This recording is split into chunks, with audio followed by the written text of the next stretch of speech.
When Jordan Hale collapsed at his office, everything went silent before the world rushed back in a blur of white lights and frantic voices. He remembered nothing after hitting the floor, only waking to the sound of machines humming beside him. 3 days later, still weak and confused, he unlocked his phone.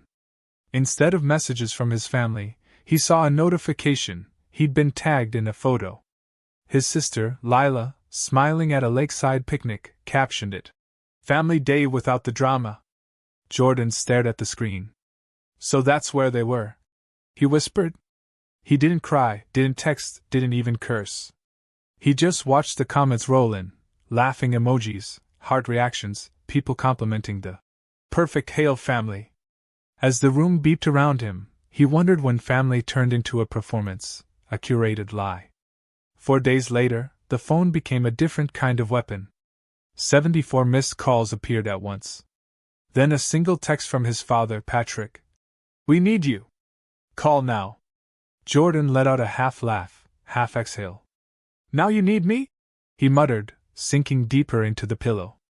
For years, Jordan had believed exhaustion was just proof that he was dependable. At Aries Tech, he stayed late, fixed what others broke, delivered what others delayed. His co-workers called him the machine. They didn't know he wasn't driven by ambition, he was driven by fear. Fear that if he ever slowed down, his family would crumble. "You're all we've got," his mother, Sheila, often reminded him. His father hadn't worked since the financial crash. His sister's influencer projects failed one after another. And Mason, the youngest, borrowed quietly and forgot loudly. Online, Lila painted them as the flawless Hale family. Matching outfits, perfect smiles, cheerful captions. Jordan remembered seeing her write, "Family is everything," moments after he'd transferred money to cover the overdue mortgage. "Everything except responsibility," Jordan always muttered.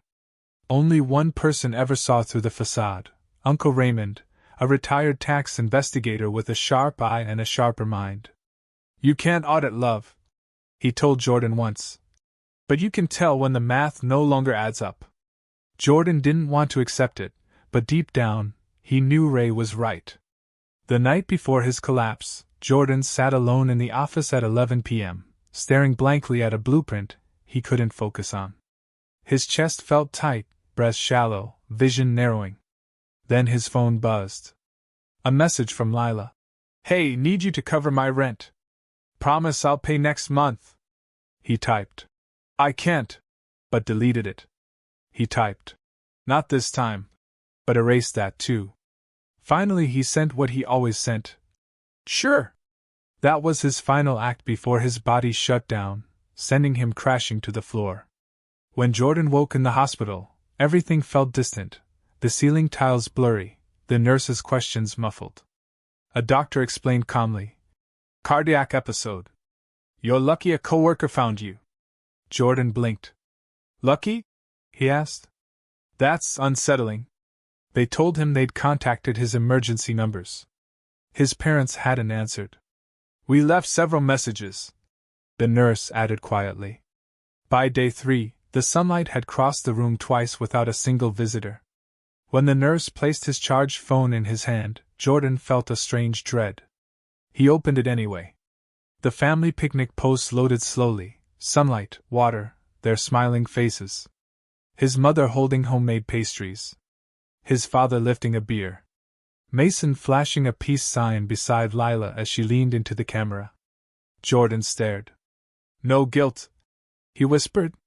"Not even a shadow." The monitor beside him began to beep faster. A nurse peeked in. "You all right?" she asked. Jordan forced a smile. "Yeah. I just finally get it." He didn't comment on the post. Didn't call. Didn't text. He simply let the phone dim, showing his reflection, tired, pale, and strangely calm. By the 4th day, Jordan walked slowly through the hallway, dragging the 4-pole like a reluctant companion. His doctor recommended several weeks of recovery. "Your heart needs rest," the doctor said. "Not just physically." Jordan nodded, but he knew the truth. It wasn't just his heart, it was his entire life. When he returned to his room, His phone exploded with notifications. 74 missed calls. A message from Patrick. "We need you. Answer immediately." Jordan stared at the text and whispered, "Of course you do." He didn't call his parents. He called Uncle Ray. Ray answered on the second ring. "Kid, you don't have to explain," Ray said. "Just tell me where you are." Jordan exhaled for the first time in days. 40 minutes later, Ray walked in wearing his old leather jacket and no-nonsense expression. He sat beside the bed. "They finally broke you," he said. Jordan gave a weak smile. "Looks like it." Ray didn't ask for details. He didn't need to. He simply stayed and made sure Jordan's insurance covered everything. When the billing clerk hinted at family-linked accounts, Ray narrowed his eyes. "Show me," he said. He pulled out a tablet and began typing like a man preparing for battle. Jordan asked, "What are you doing?" Ray replied, "Taking inventory. Before you cut wires, you need to know where they're connected." Together, they reviewed every transfer, every recurring payment, every invisible leak.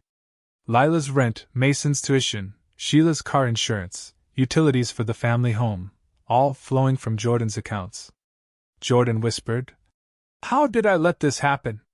Ray answered, "You thought it was love." That night, they thought it was entitlement. In the background, Ray drafted a spreadsheet, every payment, every dependency, every financial chain.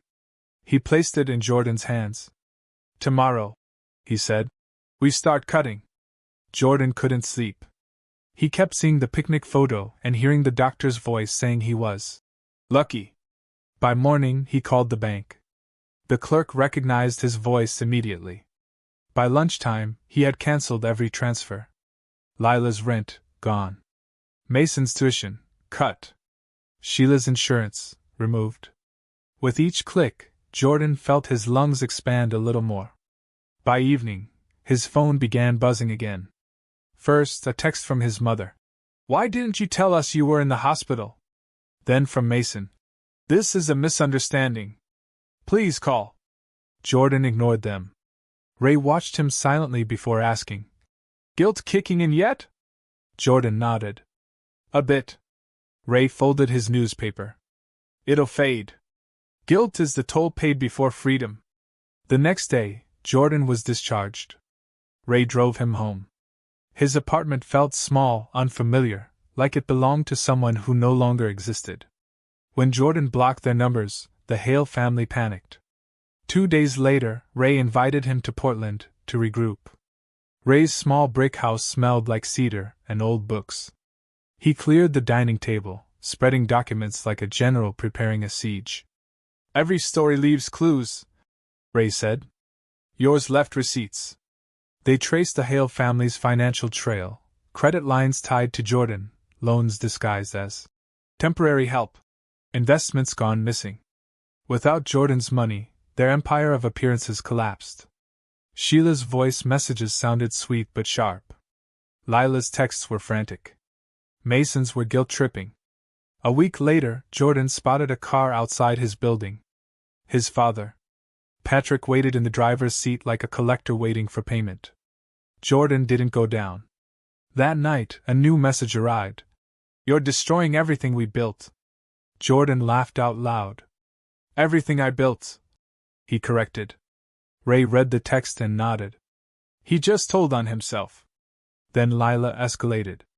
She posted a dramatic video from their emptied house, mascara running.